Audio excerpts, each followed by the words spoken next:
Uncle, এই যে এই ধরনের হাতি ঘোড়া যেগুলোর হাত পা বোঝা যায়, এই সমস্ত প্রাণীর ছবি বা প্রাণীর মূর্তি, পুতুল, এগুলো বাচ্চাদেরকে কিনে দিবেন না। কি করবেন না?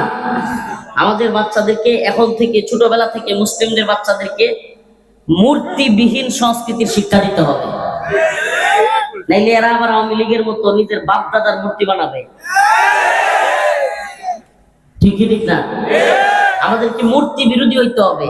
আমাদের নবী ইব্রাহিম আলাইহিস সালাম মূর্তি বিরোধী ছিলেন, ভাস্কর্য বিরোধী ছিলেন।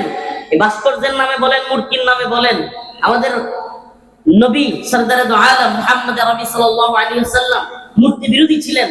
কাবার ভিতরে থাকা সমস্ত মূর্তিগুলো ভেঙে ফেলেছিলেন। ইব্রাহিম আলাইহিস সালাম সমস্ত মূর্তি ভেঙে ফেলেছিলেন। আমাদের চেতনা মূর্তি ভাঙার চেতনা। আমাদের চেতনা কি? মূর্তি ভাঙার চেতনা। এই জন্য 5 আগস্ট আসতে দেরি হয় নাই, 16 মিনিট যাইতে পারে নাই। 16 বছরে যে মূর্তি মুজিবের বানাইছিল, 16 মিনিট যাইতে পারে নাই। কল্লা ধরে মারছে টান, মূর্তি হয়ে গেছে খান খান। এটা আমাদের ঐতিহ্য, এটা আমাদের ইতিহাস, এটাই আমাদের চেতনা। ইব্রাহিমের চেতনা কি? মূর্তি গড়ার, মূর্তি তৈরি করার চেতনা, নাকি মূর্তি ভাঙার চেতনা? আমাদের চেতনা হলো মূর্তি ভাঙবার চেতনা।